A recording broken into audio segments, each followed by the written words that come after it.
outgoing Commission on Elections Commissioner Rowena Guanzon discloses she voted to disqualify presidential bet Ferdinand Bongbong Marcos Jr. over moral turpitude for failing to pay income taxes in the 1980s. In a rare move, Guanzon publicized her vote even before the Comelec First Division released its ruling on the high-profile Marcos case. Guanzon says the ponente or writer of the ruling is now incommunicado. Guanzon tells Rappler Marcos did not pay his taxes 4 times, and when he was convicted, he did not even pay the fine. Guanzon invokes Section 12 of the Omnibus Election Code as grounds for disqualifying Marcos Jr. Rappler learns the ponente is Commissioner Aimee Ferolino, former election supervisor of Davao del Norte. Ferolino was appointed commissioner in November 2020. Follow Rappler for updates. The Philippine Health Department on Thursday, January 27 reports 91.29% of the 677 recent COVID-19 samples are positive for Omicron. Of the 677 samples, DOH says 618 are positive, with the majority having the BA.1 subvariant or stealth Omicron. The DOH says the 618 Omicron cases are composed of 497 local cases and 121 returning overseas Filipinos. Based on the breakdown of local cases per region, Metro Manila logs the highest number of new Omicron cases with 238. The Philippines now has 1,153 cases of Omicron, but there are concerns that the actual number may be far higher. Health Undersecretary Maria Rosario Vergere earlier said that the BA.2 subvariant is predominant in most regions in the country. Vice President Leni Robredo hits her 4 rivals for the presidency in a move that surprised both her supporters and critics alike. In an interview aired Wednesday, January 26, entertainment host Boy Abunda asks Robredo why Filipinos should not vote for her opponents.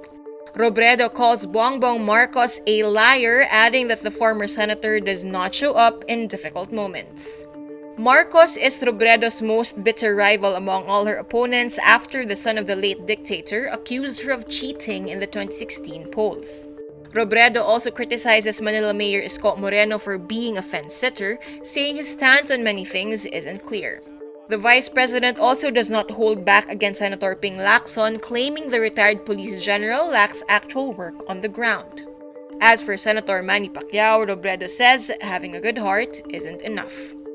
Reacting to Robredo's tirade, Lacson argues he helps Filipinos in need, but he is doing this out of the public eye.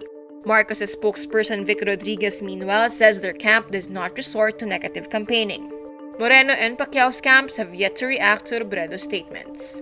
In the same interview, Robredo highlights her track record at the office of the vice president as proof of her capability to lead and to deliver results. Robredo says her office ran effective anti-poverty and pandemic response programs despite its measly budget. Need more context, clarity, and perspective? Get the full picture with Rappler Plus. With exclusive content and events, you'll get an opportunity to discuss issues with reporters, experts, and featured guests while helping Rappler continue its fearless journalism. Join now. The Senate Blue Ribbon Committee issues another string of arrest warrants, this time against 5 executives linked to Pharmally-Pharmaceutical Corporation for repeatedly snubbing the hearings.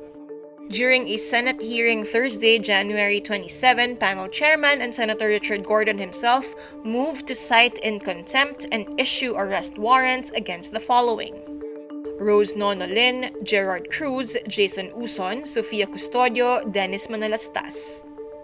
Lin is the corporate treasurer and an incorporator of Pharmally Biologicals Incorporated, an alleged sister company of Pharmally Pharmaceutical Corporation.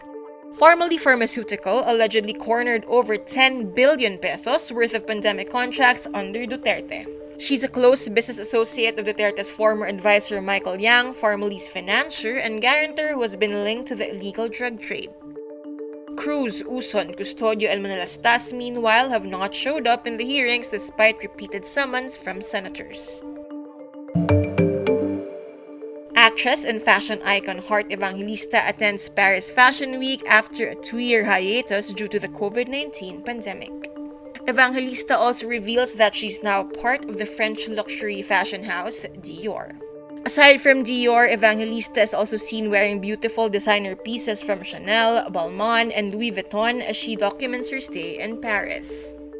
From sharing videos of fittings with designers to uploading clips of how she's choosing her outfits for the show she'll be attending, Evangelista is treating fans to full access to these fashionable events.